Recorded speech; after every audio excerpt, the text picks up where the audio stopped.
there's all sorts of wooden utensils you can make. Why did you zero in on spoons specifically and never have really wavered from that? Yeah, I kind of thought it was funny just to do spoons, just make a company that just made spoons. And it takes how long for these to sell out? Yeah, I mean, it's pretty much however long people can click purchase. It's like 2 minutes. That's crazy. Yeah, we get a little bit of organic traffic from our site. I mean, it's all coming from Instagram and TikTok. It's this weird this stigma about social media, and I don't need to do this. I don't want to put my effort in this. It's silly, but it's like, this has changed my life. It's like, so I will put my effort into social media almost as much as I put my effort into these spoons, because I wouldn't be doing these spoons if it wasn't for Instagram. And I've always felt like this whole weight's just going to come falling down. Like this wave is just going to stop. And not to say, good Lord, I don't want to sound like I don't want to be, I don't have big dreams or anything. I certainly do. It's not really a financial big dream. It's more of like, I want this brand to be really stable, and I want this to last a long time. I want to be making spoons a long time. Going to the beach in the middle of the day, or like me mowing the grass on like a random Tuesday is like, that's like the height of freedom, dude. Those kind of small things, that's what we want, and that's what we have now.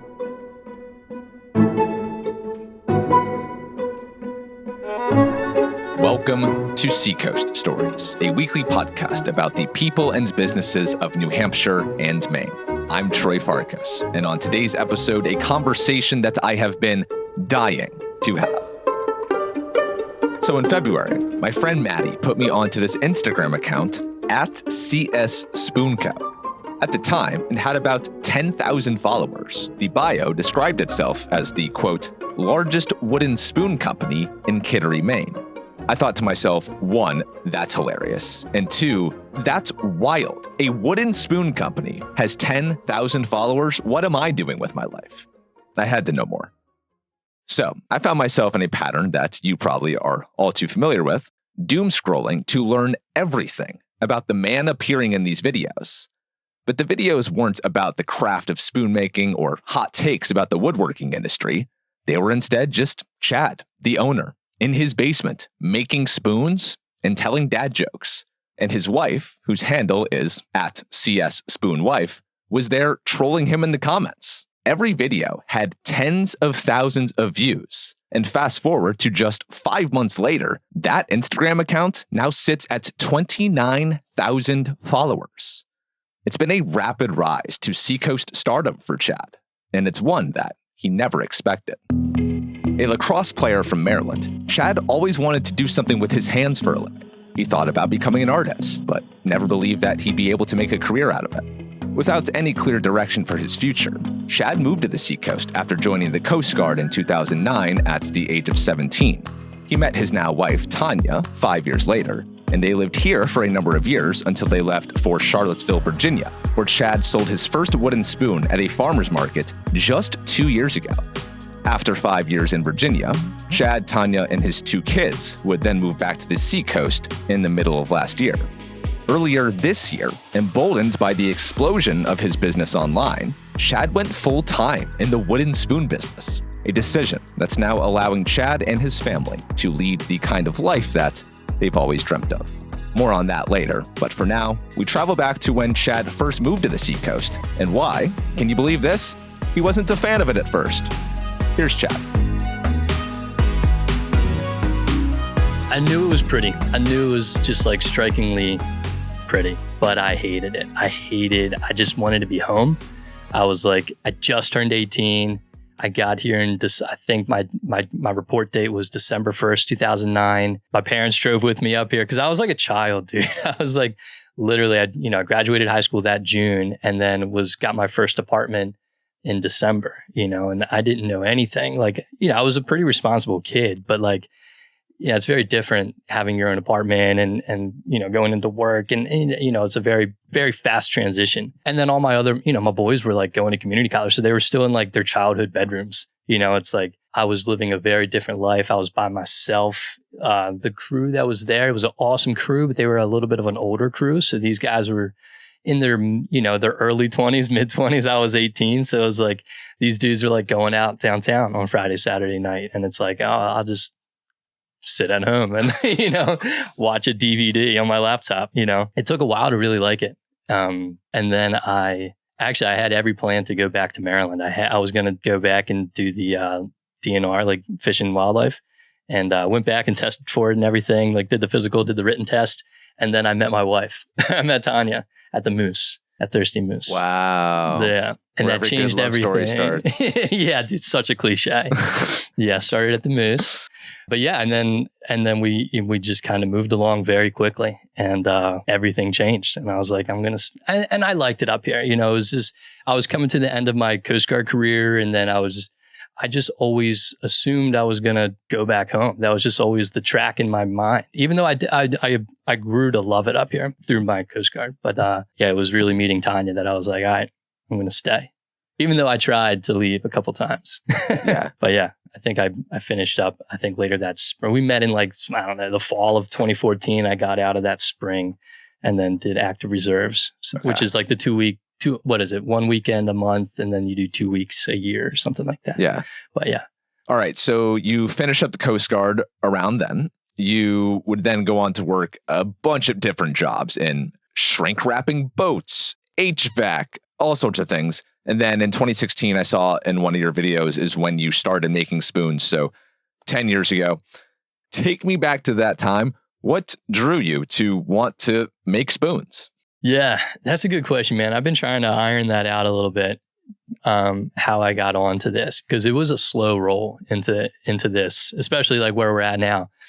But yeah, so the seed got planted in my head. It was when I was in the Coast Guard.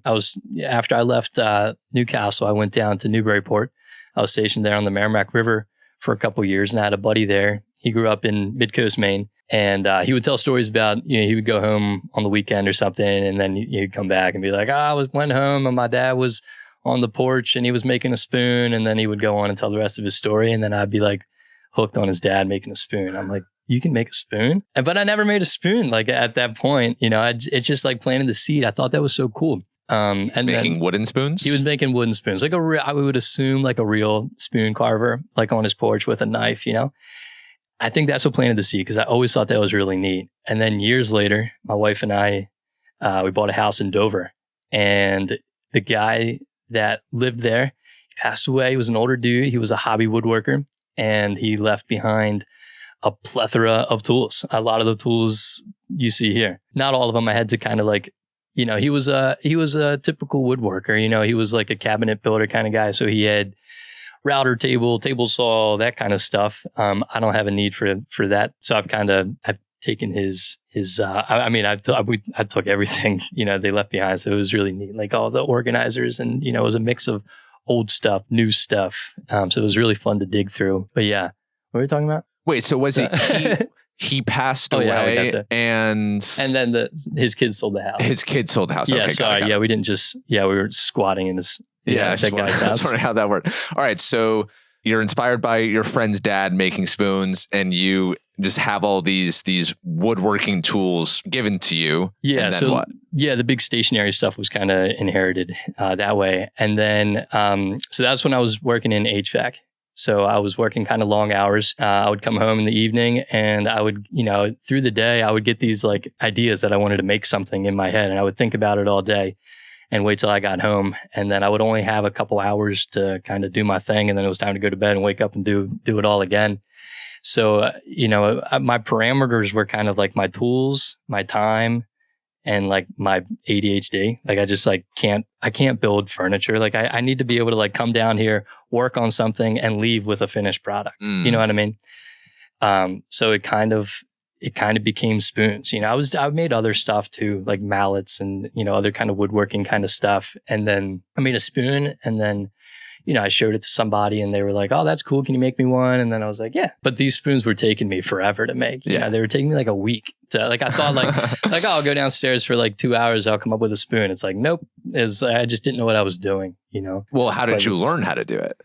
Just going down there and doing it for years, and just like figuring out. So no books, no YouTube videos. No. Yeah, no. Cause and maybe there are, but I didn't, this is not a traditional way to make spoons.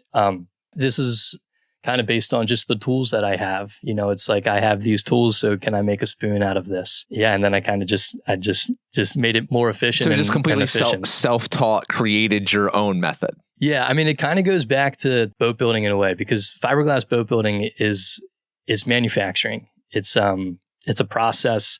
There's steps, and then when I worked in composites for years at a bunch of different boat shops. So it's like I was like legit building big 55-foot kind of like pleasure craft, open layup, very like fiberglass, what you picture like a fiberglass boat shop to be. And then I was doing small pre-preg carbon fiber high-end rowing components for like the US team. So there's different, and in both shops, there's processes and efficiencies that you have to kind of follow that the company will have. And then like, as you work every day and you do these processes, you kind of figure out your own efficient way to do it and tools to use. And I'm going to keep my tool here, so I know it's there. I'm going to hang this here, so it's within arm's reach and I don't have to move stations, blah, blah, blah.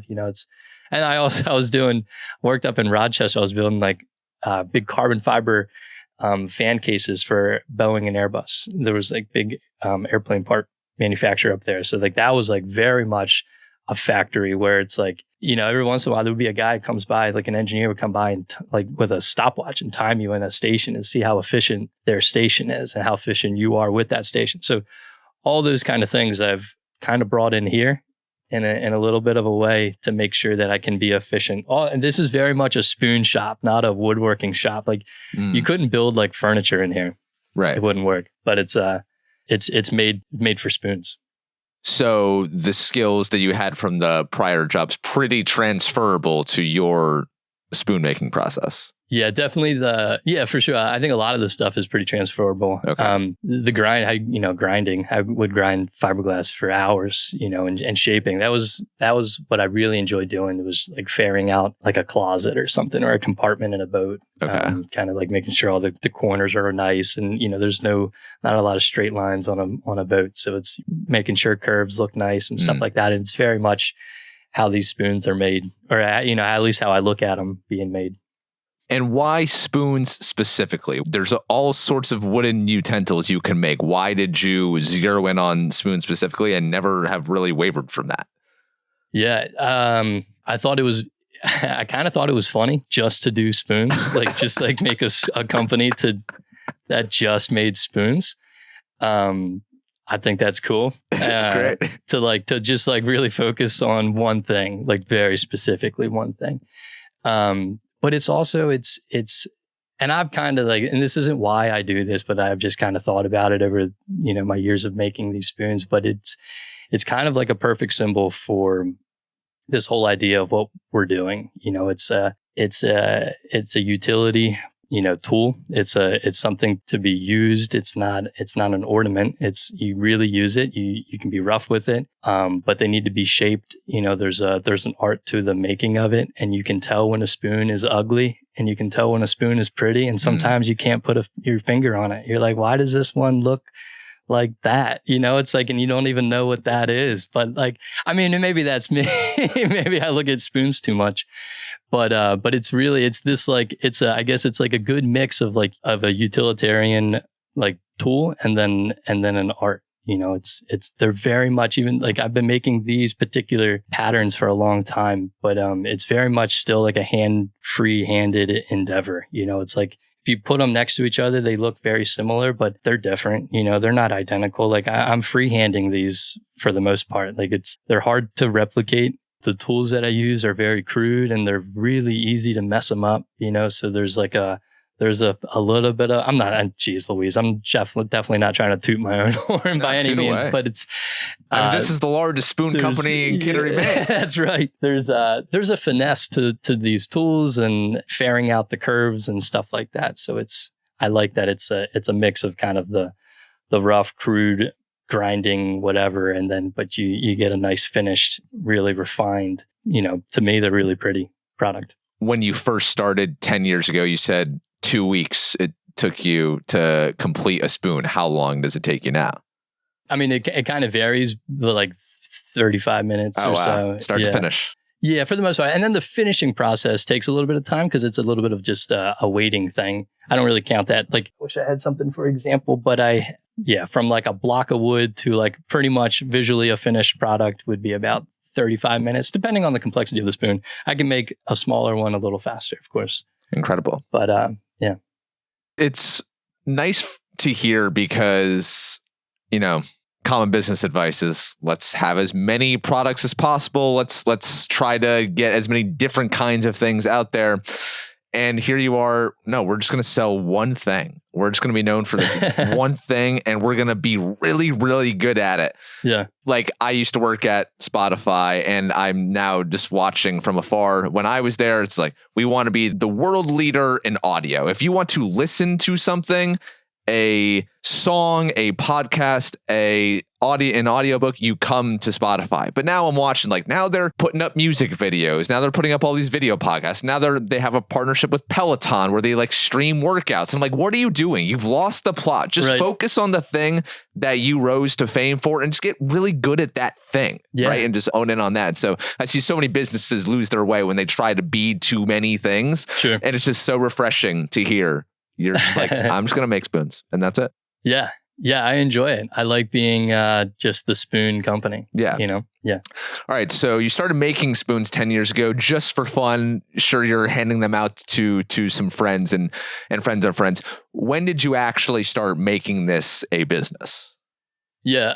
I would say 2 years ago is when I first did a farmer's market. And that was when I really tried to make this like a brand. And I was going to set up and show my spoons to the public. And I was going to be there. That was 2 years ago. We were living in Charlottesville. We were just outside of Charlottesville, Virginia at the time.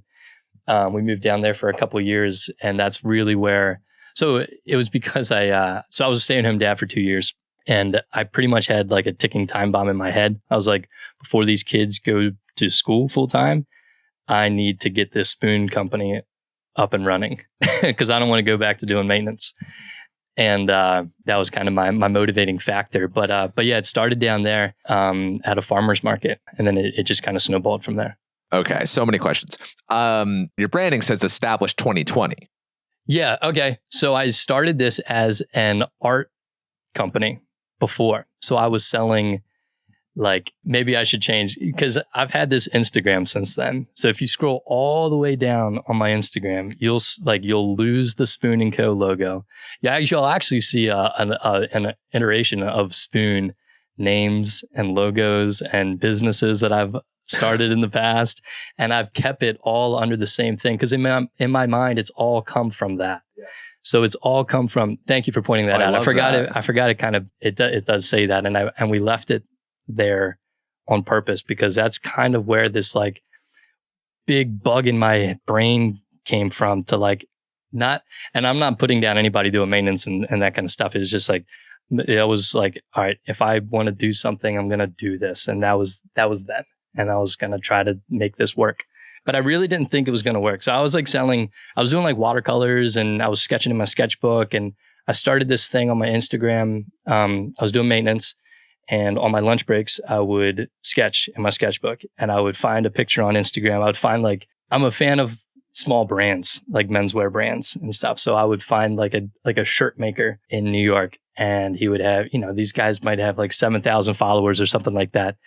And I would draw like a model that a picture or whatever. And then I would tag him in it, tag the clothes, whatever, whoever was in the picture. I'd tag, post it, and then they would repost it. And then I would do that every day. And then that kind of got the ball rolling a little bit, and brands would reach out. Like I drew some stuff for there's a vintage shop in New York called Wooden Sleepers.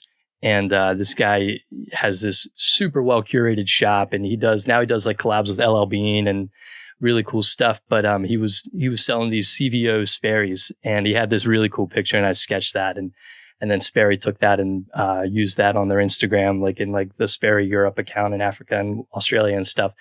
So that was cool. And that was like a motivating point to be like, okay, like social media, I can get a little bit of a reach. I don't know what this is going to be. I'm not making any money, but it's like, it's cool. It's a little bit of a validation that people are enjoying it or whatever, not enjoying it, but like appreciate it. They're into your art.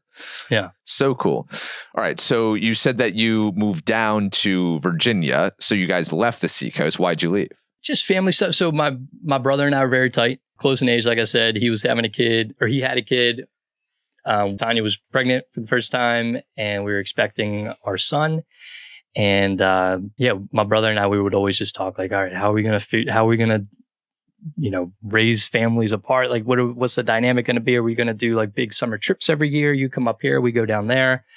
And then one day Tanya was just like, all right, let's do it. Let's move. Like, I'm cool with it. So then I was like, let's do it. Like, I'm going to go to the U-Haul store right now and get a truck. And, we made the decision pretty quick. And then, we moved down there, and it was great. It was a beautiful area. We lived like right at the bottom of the, south gate of the Shenandoah National Park, right at the bottom of the Blue Ridge Mountains, right outside our house. You could see the Blue Ridge. It was great. And did you always have the intentions of coming back to the Seacoast, or did you think you were going to be planted down south? Yeah, I kind of thought I would be planted down south. Looking back, I mean, that's a pretty naive thing to think. We picked up and we went to a place where neither of us had any ties to. We were there for family, and which was amazing. And I wouldn't trade that for the world. I mean, the experiences that we had, because we were still there for 5 years. So like, we had both kids there, my brother and his wife, and their family grew, and we all grew together, and we all, his wife was a stay-at-home mom, I was a stay-at-home dad, so like, we were together nonstop. It was a great experience. It was amazing.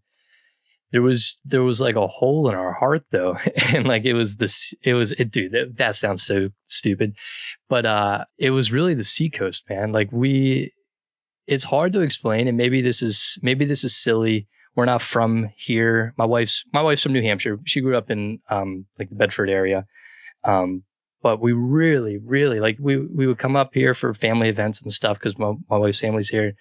We would drive through Portsmouth on the way back down to Logan, and it was just like, it would break our heart. Like, literally, like, it would like make our stomach hurt. And it was like, dang, we're leaving again. And then one day we're just like, we got to feel good about where we live, and the kids were, I think my son was turning 4.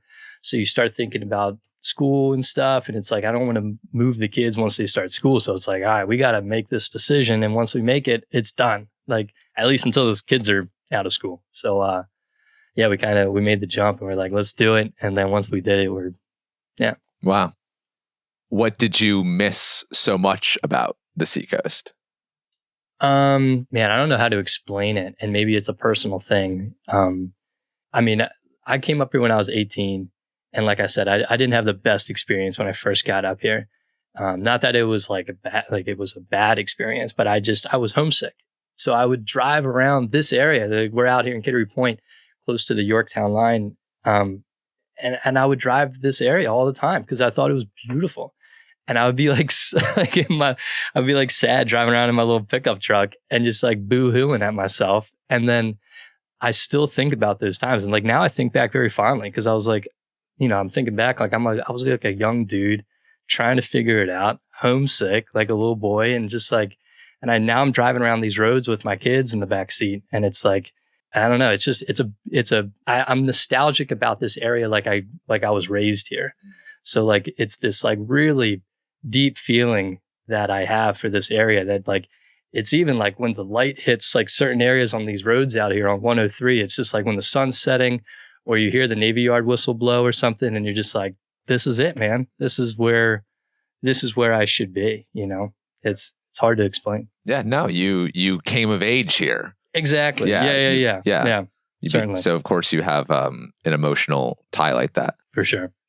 And 2 years ago, you're in Charlottesville. Your first market is when you start selling spoons for the first time. What was the reaction that you had? Do you remember how you felt the first time one of your spoons was purchased at the market? Yeah. Oh my God. I was through the roof. I was so excited. So even setting up, this was the smallest farmer's market I've ever seen in my life. So we were in a town called Crozet, which was like 25 minutes outside of Charlottesville. And in this farmer's market, there may be maybe 10 tents or something, 5 on each side, little grass patch in the middle. That was it. And you signed up by finding this dude. His name was Al. And I had to look up an old newspaper article with his phone number in it. And I called him, and I was all like, I was like, hey, hi, Mr. Al, my name's Jack Coll. I have a spoon business, blah, blah, blah. And he's like, okay, well, you just show up on Saturday morning and come find me. You can set up if you want. You just got to make it, bake it, or grow it. And, it's like there was no fee involved, no insurance involved. Actually, no, there was a fee. I think like 5% of your sales had to go to the church that let us set up on their land. It was like a thing like that. Very, very small operation. So I didn't expect any sales. I would have been happy with one, like truly, truly happy with one sale. And I think we pretty much sold out that day. We pretty much sold everything. It was great. And we blew Al's hair back. He was, wow. He didn't expect us to sell anything. Wow. Why do you think that happened? I'm not exactly sure. I don't know. I mean, it was low competition at this farmer's market for sure. And the town is really cool too. So the town is like this old Central Virginia, kind of right at the start of the Appalachians. So it's like this old rural town with the old rural mountain people. But then it's become this very commuter town for Charlottesville and UVA. So there's a lot of money moving into that town. So there's a lot of sprawling subdivisions. And so it's this weird dichotomy of like old Crozet, new Crozet. There was a lot of people that came out, and I think they were excited to see, like, when I set up my table, I try to make it as on brand as I can. I try to make it, have the, make it nice to see. And the bar was very low at this farmer's market. I don't know why I sold them. I don't know. It just happened, I guess. But, I think it was maybe refreshing to see like a table set up that was like a nice, I take a lot of care in how I present my stuff. Yeah. So when you were at that first farmer's market, was this just hey, I just want to go sell my spoons? Or was this you really making serious strides toward making this? I want this to be like a legitimate business. I was testing the waters to kind of see if that was even possible. At the time, like I was still making spoons pretty slow at this point. Not 2 weeks by any means, but it was to the point where like if I sold a spoon, I'd be like, okay, I got to make that spoon back again. It was like every spoon, I was like, okay, I don't know if I can do this. It's a lot of work. I was just kind of testing the waters. I improved my process so much through like the demand of the farmer's market. And then we started our website around that same time. I started doing social media around that same time. So everything kind of culminated to that. And then to that point. And then we had a pretty big Christmas that year, like a holiday season. Mm-hmm. Like we pushed pretty hard on social media following like the farmer's market rush. So you're selling online at this point? Selling online. Yeah, we started the website probably around the same time we started the farmer's market, but we just weren't getting a lot of traction, of course. Started doing social media around that same time. And then the holidays hit. And then we had like a really busy holiday rush on our website. And that made me really, really change up the way that I made these spoons and how I, processed everything and bought my wood and stored everything, everything kind of shifted. And I was like, okay, we're getting the sales. We can make the money if I can make the spoons, sort of thing. That's, I guess, when the switch really flipped. And I was like, all right, let's turn this on and let's get this up and running before the kids hit kindergarten. If you've lived on the Seacoast for any amount of time, you know that we're pretty particular about a couple things around these parts. Perhaps your favorite go-to espresso martini places, or perhaps lobster rolls. But also our privacy. Because as much as we love those big, beautiful windows that flood the house with natural light, the kind that makes your place feel like you're looking out at Prescott Park on a perfect summer evening, we don't necessarily need the entire neighborhood watching us fold laundry in pajama pants or eat oatmeal for dinner. Definitely not referring to myself here, by the way. That's why I'm such a big fan of Budget Blinds of the Seacoast. They're a local company that brings the showroom right to your front door so that you don't have to spend half your weekend aimlessly pacing the window treatment aisle at Lowe's wondering if cellular shades are something that you install or something that you need to charge. Whether you're in a downtown Portsmouth apartment, a family home in Exeter, or a beach house in Hampton where the afternoon sun comes blasting through the windows harder than traffic on Ocean Boulevard in July, they'll help you find the perfect solution. Custom blinds, shades, and shutters, professionally installed, reasonably priced, and done right the first time. Check out Budget Blinds of the Seacoast by clicking the link in the show notes. Living here on the Seacoast, it can sometimes feel like everyone else has their career completely dialed in. You're sitting at the bar at Cure or grabbing coffee at Cup of Joe, and the person next to you is talking about their promotion, their investment portfolio, or their dream job, while you're there thinking, wait, shouldn't I have a plan by now?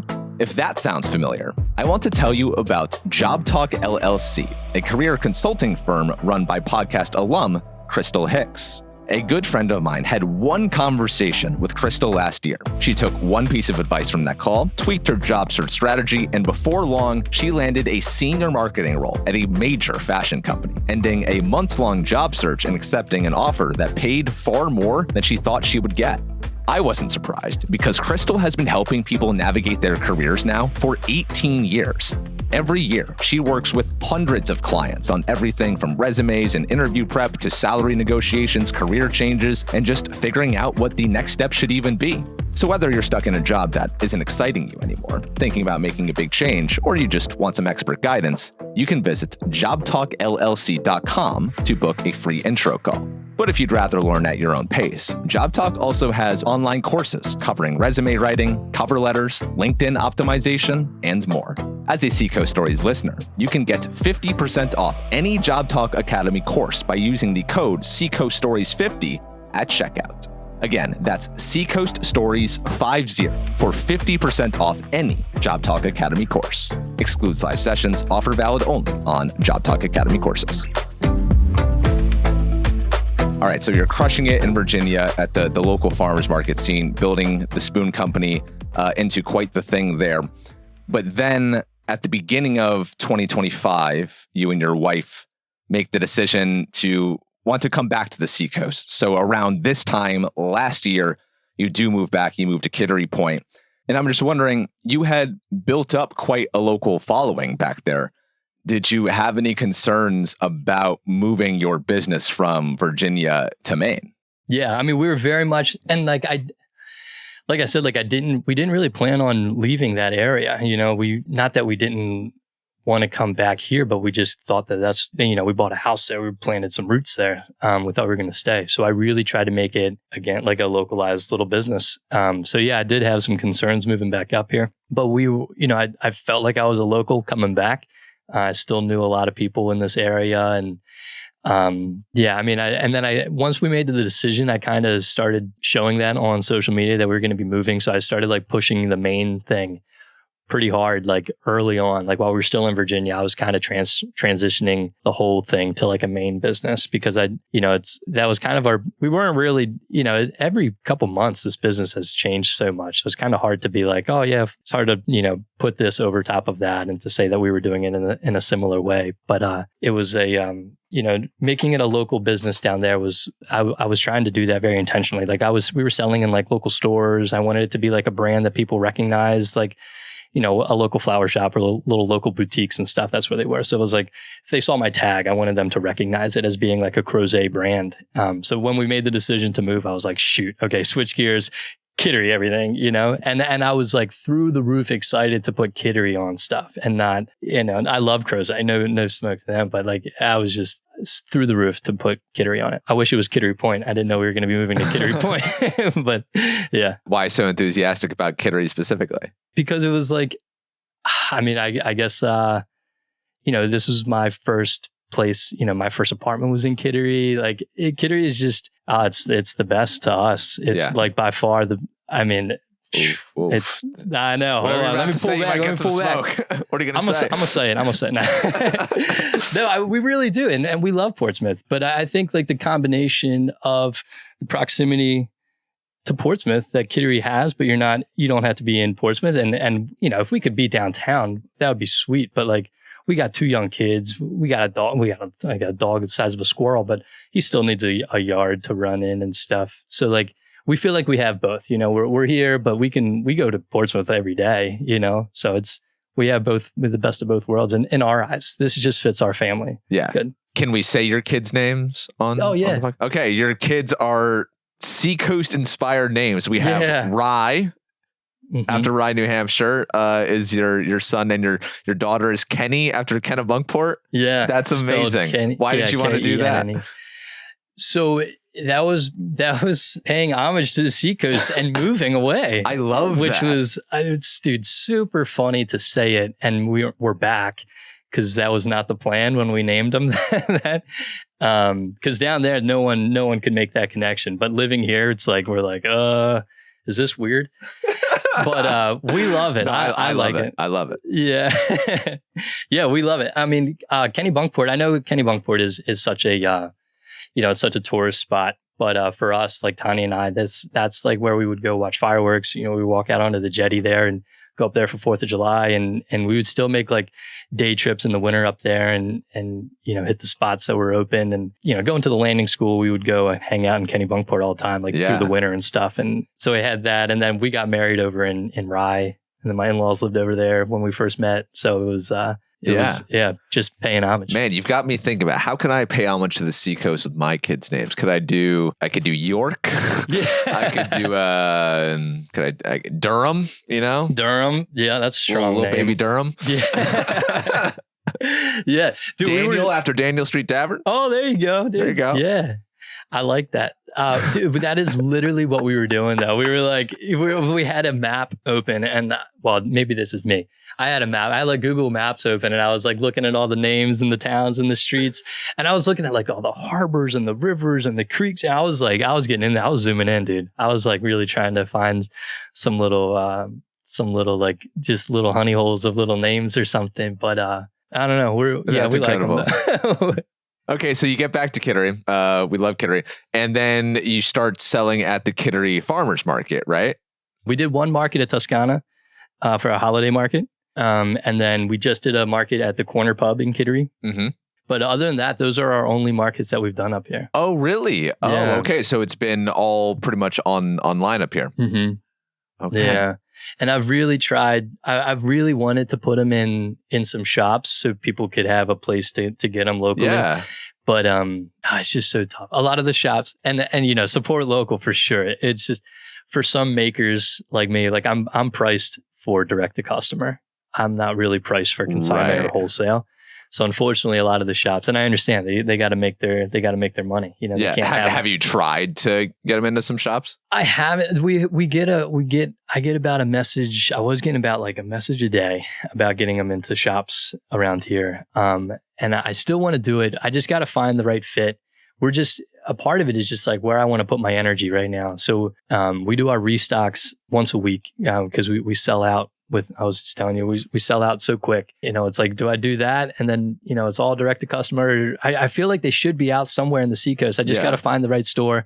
I got to find the right margins and stuff for us and then make sure it's not going to, be too much to handle. Yeah. No, I fully understand what you're saying. But I selfishly would love to see some spoons somewhere in some Seacoast company. Where do you think? Let's see. Is it LaRue Kitchen in downtown Portsmouth? I mean, I know they sell a bunch of kitchen goods. I feel like you could see these at Buckley's, what used to be Harf Market. I feel like you could see these there. Where else would be good? The pasta place in Kittery, don't they? The Terracotta? Terracotta, yeah. Yeah, that'd be a good spot. We Feel Good, I'm sure would love. Oh yeah, they would love. Yeah, I just the spoons talked to here. them. Yeah, recently. Marlo over We Feel Good. Shout out. It's arguably my favorite place to like buy things on the Seacoast. Oh heck yeah, I love that place. Totally, I've been wanting to stop by there. Gotta check it out. Absolutely. Yeah, we'll be out there somewhere. Slide into Chad's DMs if you're a local business that would be interested in selling spoons. You would have people knocking your doors down to get their hands on these spoons. I almost want to find a spot because we get a lot of people who we do free local delivery. Love that. Yeah. And what's the radius on I know, that? right? So it's just in it's every town that touches Kittery. So York, Elliott, Portsmouth. We do Rye.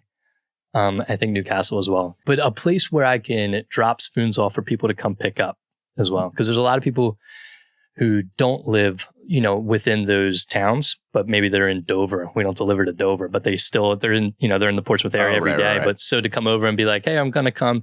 And I thought it would be cool to get like a coffee shop to have them. So it was like, hey, you come pick your spoon up. I deliver the spoons, I don't know, whatever it is, once a week or something. And then they come pick them up, or maybe the day before. They come pick them up, they grab their coffee too. Yeah. And then head out with a spoon. I love that. But I don't know. We can definitely make that happen. Little pickup, little rendezvous. Yeah. All right. So you said that you've been making stuff on social media for a while for the company. Has it always had the same approach, the same flair that you have now? The same flair. No, I mean, everything's kind of slowly changed through the years, but I still don't talk a lot on camera. I still don't really. No, you don't. I don't really put my face and talk. So that's I kind of like it that way, though. Yeah, it keeps the mystery alive. Okay, I've always thought that like that would be like the progression was like. So I mean, I started with just pictures of my spoons, and then I would put my hand in it, and then I would make videos where it was just my spoon in my hands, and then it was like I would walk past the camera. You know, it was just like such a slow. I'm such a wimp, dude. I was like, I just didn't. I think with a lot of guys in the woodworking space, because I had talked to so many people reach out, you know, and that's been really, really cool. But it's this weird, like, oh, it's this like stigma about social media, and I don't need to do this. I don't want to put my effort in this. It's silly, but it's like, I know there's people that don't need to put their effort in it and they can have a great career in woodworking, I'm sure. But this has changed my life. You know, it's like, so I will put my effort into social media almost as much as I put my effort into these spoons, because I wouldn't be doing these spoons if it wasn't for Instagram.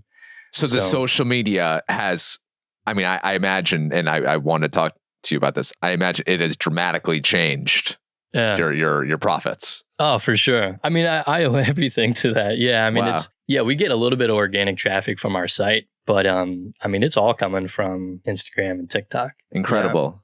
Yeah. Absolutely incredible. What's the most incredible about it is your content isn't really related to spoons. Yeah. You know, like you're showcasing the spoons for sure in all your videos, but it's usually just has some stupid comment on it that's completely unrelated to making spoons. You're not in here coaching people how to make better wooden spoons. You're not really talking about the ins and outs of your process. You're not talking about like what your average day like is here. This is all the kind of social media advice you would give to a small business owner. Hey, here's the kind of stuff you should be making. You're making stuff that is completely not promoting your products at all. Yeah. But it's still getting people in the door. Yeah. It's really remarkable. Oh, thanks, man. I chose not to do like the tutorial route and that route because I'm not an expert. I'm not like a woodworker guy. Like I'm just, I'm good. I can shape stuff, you know, but like, I don't need to be telling people how to do stuff. I'm not that good at it. So, I have these things, dude. I spend so much time down here, man. I'm just like listening to podcasts, listening to music, and then something will pop into my head. And I'm like, that's okay. I was wondering what your process was for coming up for thoughts like this. The paternal instinct to get a Winnebago and plan a family road trip to the Grand Canyon is strong. This is the text flashing across the screen in the video. Again, completely unrelated to spoons. Here's another one. My two biggest fears in life are my kids' safety and somehow getting signed up for a men's softball league. That's true, though. I would hate that. So these random thoughts just pass into your head and you're just like, I'll put that in my next video. Yeah. I mean, dude, sometimes, some of it's like, some of it's from Tanya. She's hilarious. She is hilarious. She's and so you guys funny. You guys roast each other on the comments on each other's posts. It's her. And she now has her own account, CS Spoon Wife. I love it. You guys are my favorites. Oh, thanks, man. It's so funny. Yeah, she's always been good. Like I remember like back when we were dating, she would do that too. And like way back in the day, like before we were married, before we were living together, she would just like shoot a comment out and I'd be like, dang, that's good. That's top tier stuff.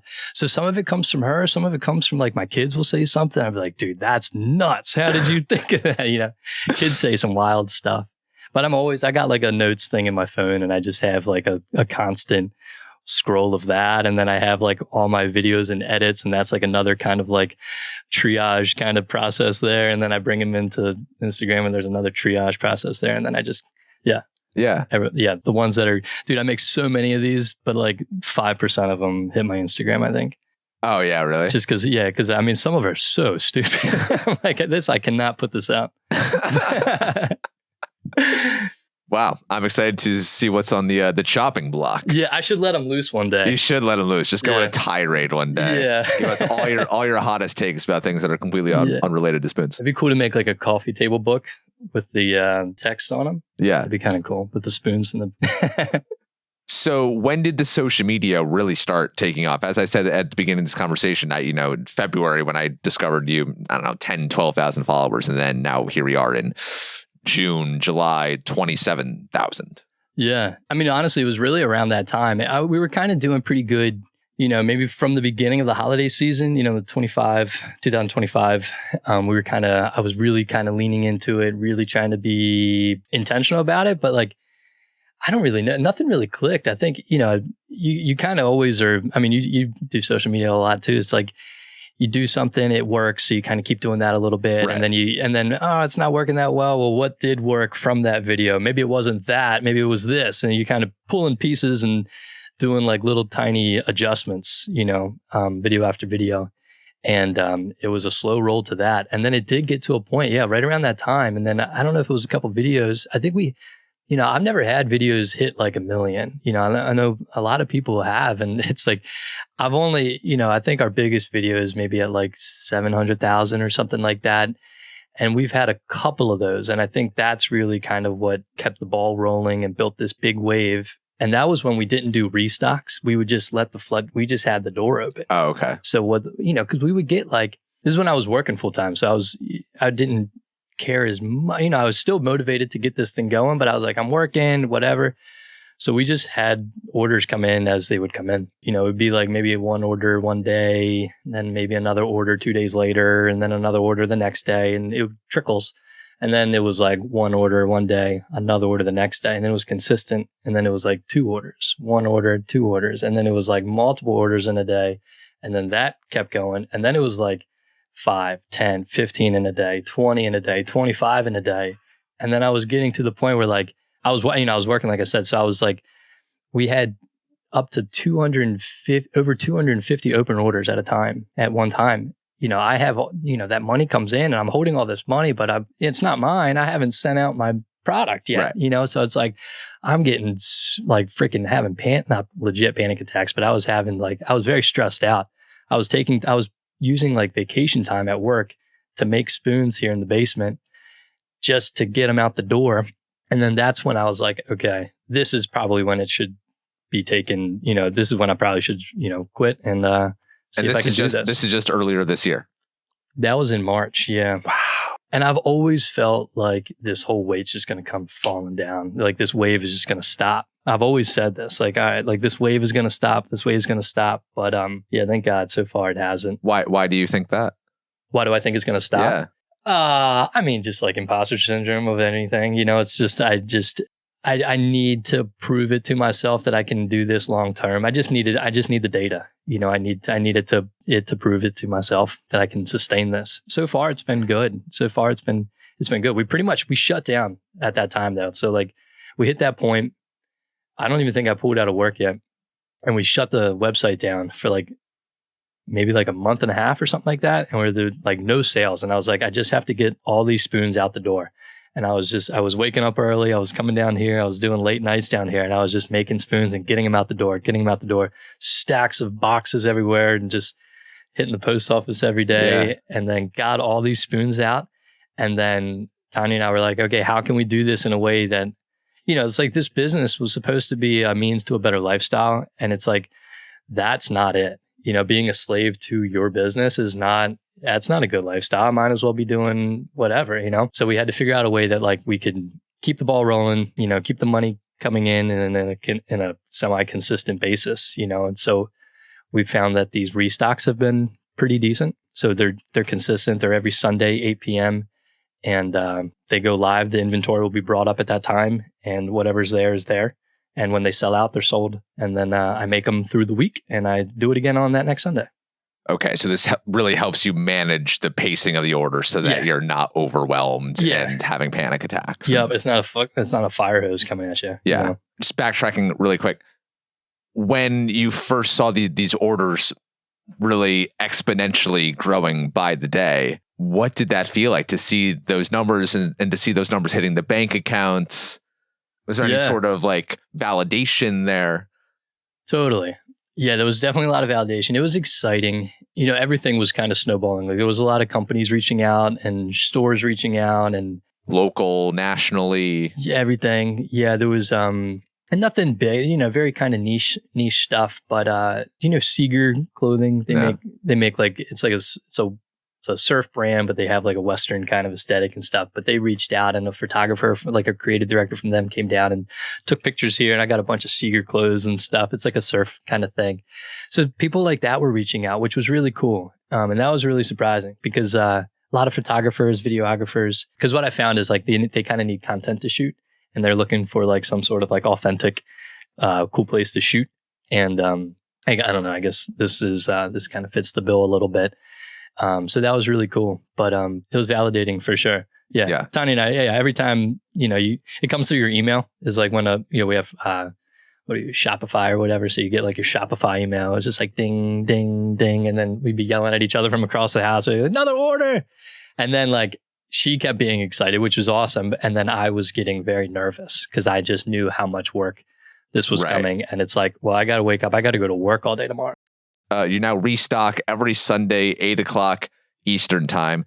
And it takes how long for these to sell out? Yeah, I mean, it's pretty much however long people can click purchase. It's like 2 minutes. That's crazy. Yeah. And it's 2 to 3 minutes. And then we have like, I make left-handed stuff. So like those will go a little bit longer. So maybe like 5 to 7 minutes they'll go. Left-handed spoons. And then, yeah. I didn't realize spoons could be made for each hand. Yeah, if it has a slant on it. Of course. Yeah, so the way you hold it. I never thought of it. If you hold a left-hand spoon in your right hand, it's going to be weird. Maybe that's why I'm not great in the kitchen, because I don't have left-handed yeah, dude. Equipment. Yeah, I got you. I'm left-handed. Are you left-handed? Yeah, I'm left-handed. Dude, nice. I am too. Okay. Hell yeah. Nice. Wow, I'm learning so much about myself. Wow, all right, that's crazy. And that this is all from social media awareness. Yeah, social media awareness. Yeah. It's all from that. Yeah, I'd love for it to be, I push a lot of local stuff. I'm trying to be like a Seacoast brand, I want people to find us through just, being out in town or just like through this kind of stuff or, other avenues other than social media, but social media it's the name of the game right now. Right. So you're and this is what I love about your brand. And I think what really shines through is that you're very intentional about keeping this a small family-run business where this is just about a guy making spoons in his basement and his wife and kids helping out in all the other parts of the business. But you could get far more orders if you were just like keeping it on that rolling basis. You could grow this company more and sell more spoons and more profits and everything. But when I talked to Pete, who owns Bird Dog Cider, I talked to him a couple months ago, and he was very focused on keeping Bird Dog Cider hyper local. Sure, he wants to see his cider on some local shelves, but he has no interest in shipping his cider across the country to California and trying to mass produce things. And it seems like you share that same ethos. Why is that so important to you? Yeah, that's been a big part of this. I'm down to grow. It's a challenge because of just the product, just inherently how they're made. Scaling is really tough, but there's a lot of stuff that, there's been like robotics companies that have reached out and been like, hey, we can do this for you. We can automate this part of it. So there are ways to scale this. I just don't think that's why, I think the reason that we're doing okay and that we're on people's radar is that we're not doing that stuff. I don't really need to. I know how much. And not to say, good Lord, I don't want to sound like I don't want to be, I don't have big dreams or anything. I certainly do. But it's not really a financial big dream. It's more of like, I want this brand to be really stable and I want this to last a long time. I want to be making spoons a long time. I want to be making the spoons. If I have a helper, that would be great too. That's cool. I have a buddy up in New York. He cuts out my blanks for me from time to time if I get really behind. That helps out. But I really like that everything is in-house. I think that's really important. It's everything is all these hands or all the spoons, they go through my hands a million times. I feel them all. They're my designs, they're my process. Yeah, it's our whole thing, But is it when you get an offer from some company like that who wants to help and get in on the business, is it tempting or is it pretty easy for you to shoo them away and be like, I'm good? Yeah, I'm not a business guy. Like I said a million times, like it's very easy for me to be like, oh, we're good, man. Like we're fine. I can't stress enough how happy we are with this. Just like if it takes a dive, and it doesn't work anymore, that's fine. I'll go back to doing HVAC and maintenance or whatever. But this was a hell of a ride. It fits our life so well right now. Like my kids, they're right up the street in preschool right now. And it's like, if they got, the other day, my daughter was sick. So I had to, I wrapped up here early and I went up the street and got her. It's like, I've always had jobs that were extremely demanding, very little to no vacation time, no sick time. And it's like 5 days off for the year. And it's like, that was my wife and I's biggest stressor was like, kids are sick. Who's taking off today?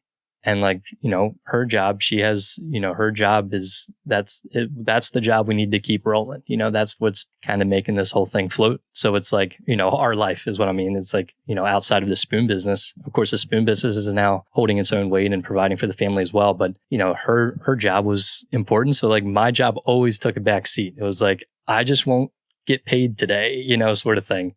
So having this business be small and manageable and it fits our world. Mm. Something else that you said on one of your videos, quote, I've been measuring success by how many midday coffee dates I can have with my wife. We are very successful. Yeah. Yeah, we still try to do that. This week we didn't get coffee, but we went down to Pepperell Cove and we've been drinking some NA drinks recently. So we went down and you ever go down there? You know what I'm talking about? Yeah. That's an awesome spot. For sure. So we did that in the middle of the day. Like after lunch, we just went down there. She got a wine, I got a beer.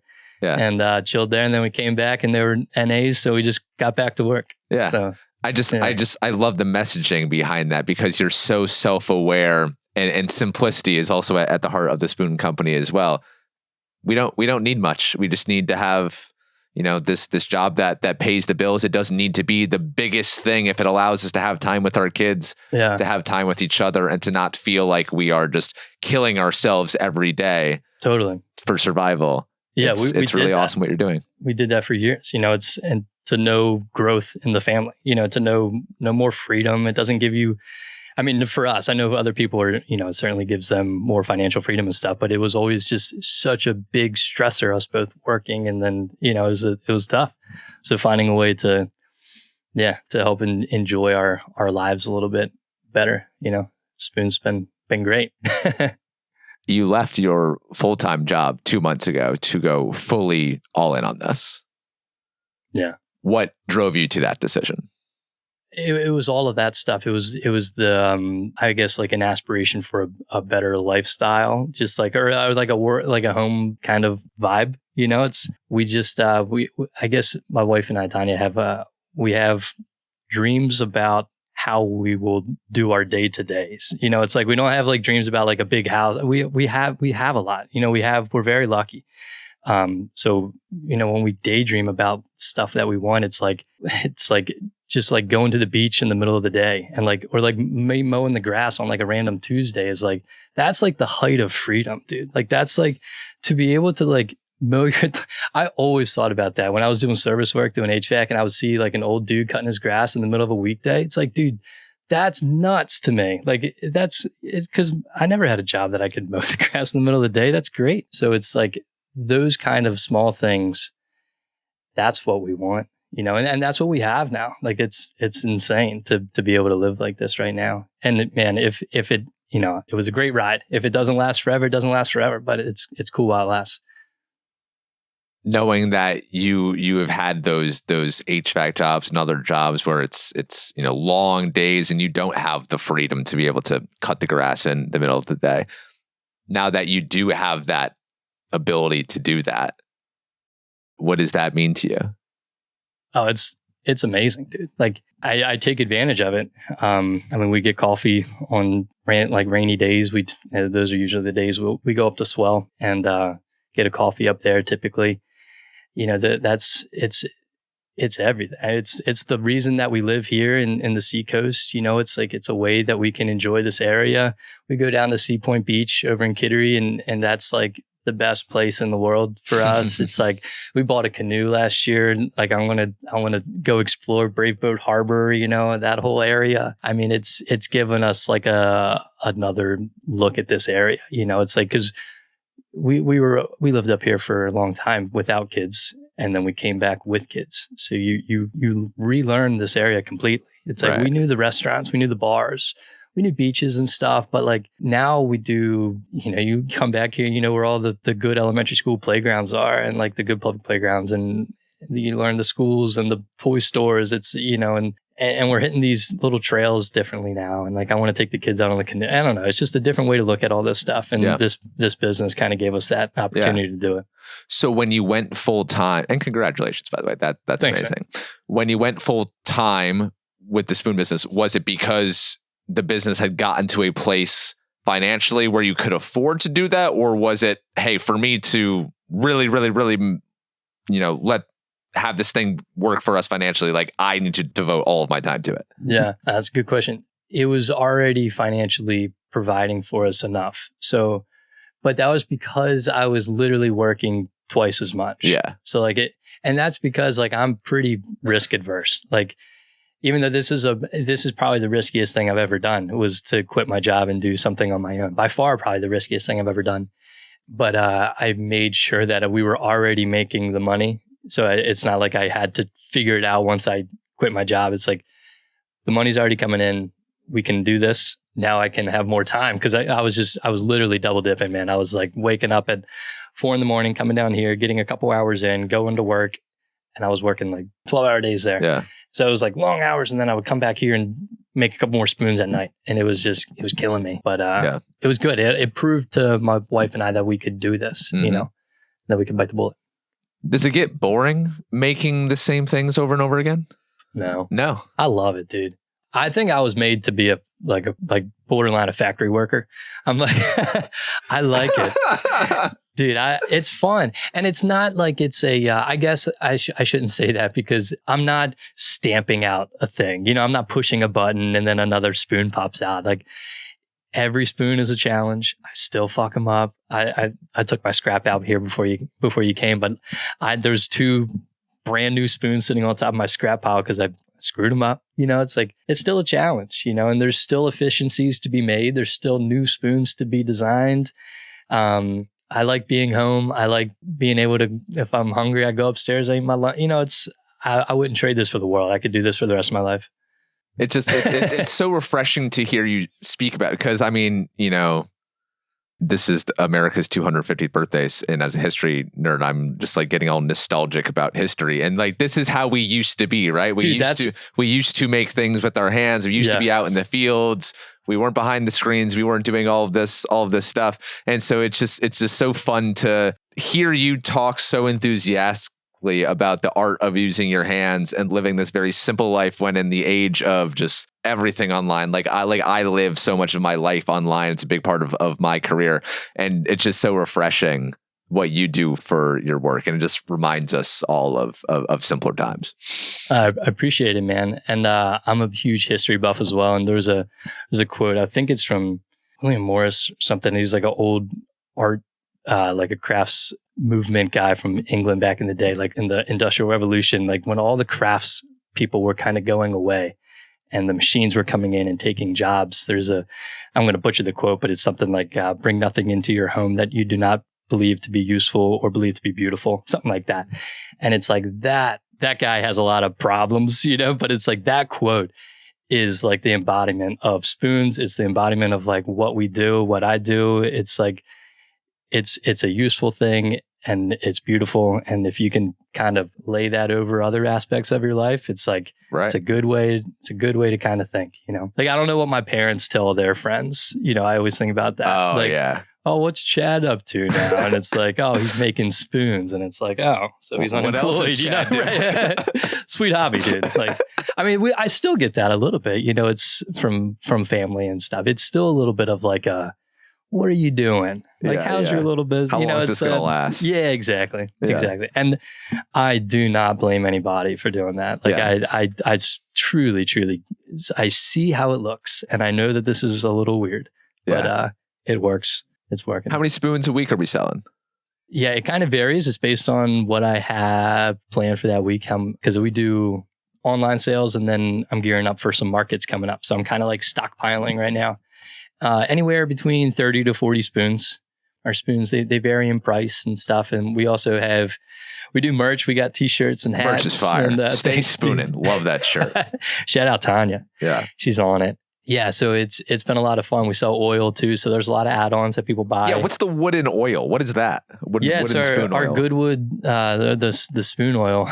It's you have to oil your spoons. You got to treat your spoons. So you have to oil your spoons. Yeah, you should. They're pretty resilient. You don't have to, but it'll lengthen the lifespan of your spoon. Just like a cutting board of sorts. It's so this is the wood that I buy. It's all kiln dried hard maple.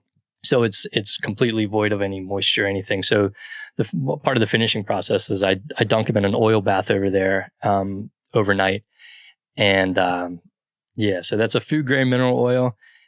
Mineral oil is like one of the most like stable oils that you can treat wood with. Other oils can go rancid. And a lot of people, this is also like a very controversial topic in the wood world, a very controversial world, the wood world. It's a lot of people have, their grandfather used this oil and this is why I use this. And I use mineral oil. It's the, it's the safest one. It's the most refined. Wow. It's Can't believe you're doing that. I know. But it's what should be used for spoons, for any kind of like eating utensil. Okay. After my mineral oil bath, we treat them at home with a blend. This is what we sell. It's a mineral oil and jojoba oil blend.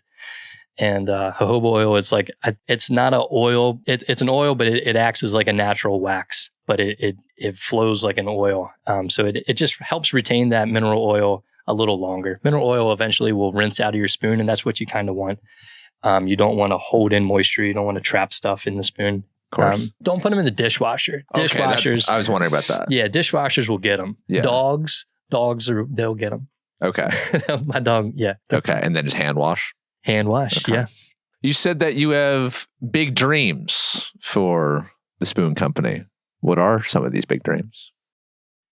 Yeah, I mean, I guess, they're not big as in like nationwide growth. We're not going to franchise, but I've really been enjoying the merch side of things. Like this is my daydreaming kind of thing. And maybe I shouldn't speak out loud about this, but, the clothes part of this has been really fun. It's like making the merch, doing the hats. A couple clothes companies have reached out that have sources for either like a factory overseas or a mill in America, and talking about like doing collabs and stuff with them, and going in that direction, I think would be really cool. Still focusing on spoons, making sure that like, this is what we do. I still want to be doing this every day. I want to be making spoons and coming up with new designs, but it would be really fun to kind of have a, have little pieces. And I don't mean a clothing line by any means. Like, I mean like very intentional one thing, it's like one, like a work shirt, like something that I would use in the shop. Like if I were to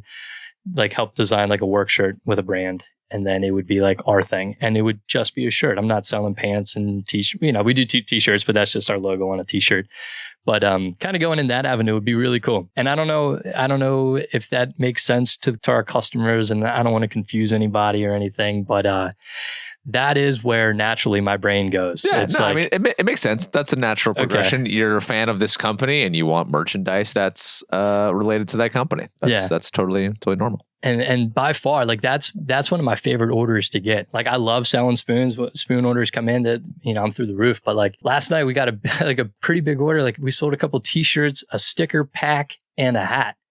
And I woke up to that and I was like, Tanya, like look at this. And she already saw it. But I was like, that is cool, because that's and they didn't buy a spoon. I think they may have bought spoons in the past, but like those purchases to me are like that, like touches my heart, man. Like that's like, you guys see what I'm doing. Like it's more than spoons. Like right. I focus on spoons. That's what we do. That's our name. But like we are, good Lord, that's cheesy, but like we are more than spoons. Like I try to make this like I really feel like we're kind of like just an art company. We're just putting out, this is the art that we put out and you can use our art. But it's like, I also paint and draw a lot. So I'm going to start, selling prints again and doing that. And I want to share what we make, is pretty much it. I mean, just buying a spoon, someone could just be buying a spoon just for the very utilitarian purpose of, this is a spoon. I need a spoon. This is a good quality spoon. It has its purpose. But someone buying something other than the spoon is an approval of, oh, I like this brand. Yeah. I want to support this brand, which I'm sure, probably does feel better than just the buying of a everyday object. Yeah, it's great. Yeah, that's validation for sure. Yeah. That we're doing something. Yeah. Yeah. To close, another video that you posted recently kind of brings us full circle. I've worked every job from building boats to IT support. All I've ever wanted to do was be an artist. This is my version of being a working artist. We started this conversation, Chad, by saying that you always had dreams of being an artist, and now you are a full-time working artist. When I say those words, what comes to the surface for you? I kind of want to crawl under a table right now. But no, I like it. It's taken a long time to say that, and I like saying it now. Like, that's why I made that video. It's like, I want people to know what how I feel, does that make sense? I want people to see, to know how I look at myself, I guess. It's like, I definitely I've always had, everybody has imposter syndrome. You don't want to look like an idiot, it's all that stuff. And it's like, I know what a working artist, saying, telling, my in-laws are great. I'm just using the in-law kind of example. It's like telling your in-laws that you want to be an artist. It's like, good Lord, tell them anything else. But I'm proud to say that I can do that now. I know that I'm not selling oil paintings, but I'm not an oil painter. It's, this is what I make, and this is what I sell. And I'm proud to say it now. It's taken a very long time to say it, but, I like saying it now. Well, congratulations, Chad. I think I can speak on behalf of the Seacoast that we are very, very proud of you for representing us so well, both here and online, to your rapidly growing audience. This has been such a tremendous story to hear, a very, very heartwarming story. And I truly, based on the current trajectory, I think it's really only just beginning. So we will all look forward to your continued growth and success. And just thank you so much for everything that you're doing and who you are. Oh, thank you so much, man. I'm so happy to be a part of this. Again, that's Chad Coll of CS Spoon & Co. in Kittery, Maine. To shop for Spoon merch and to learn more about their weekly Sunday restocks, you can visit csspoonco.com, the link to which is in today's show notes. Speaking of spoons and, eating, we have just a dozen spots left for our 1-year anniversary edition of Seacoast Stories Dinner Club, which heads back to Newmarket on Friday, July 17th. We'd love to have you join us for what has become one of the premier events on the Seacoast. If you want in, please visit the dinner link in the show notes. Thanks again to Chad for joining the show, to Budget Blinds and JOBTALK for supporting today's episode, and to all of you for listening. I'll be back with another podcast very soon, but until then, if you see me around town this week, please stop me and say hi. I would love to hear your story.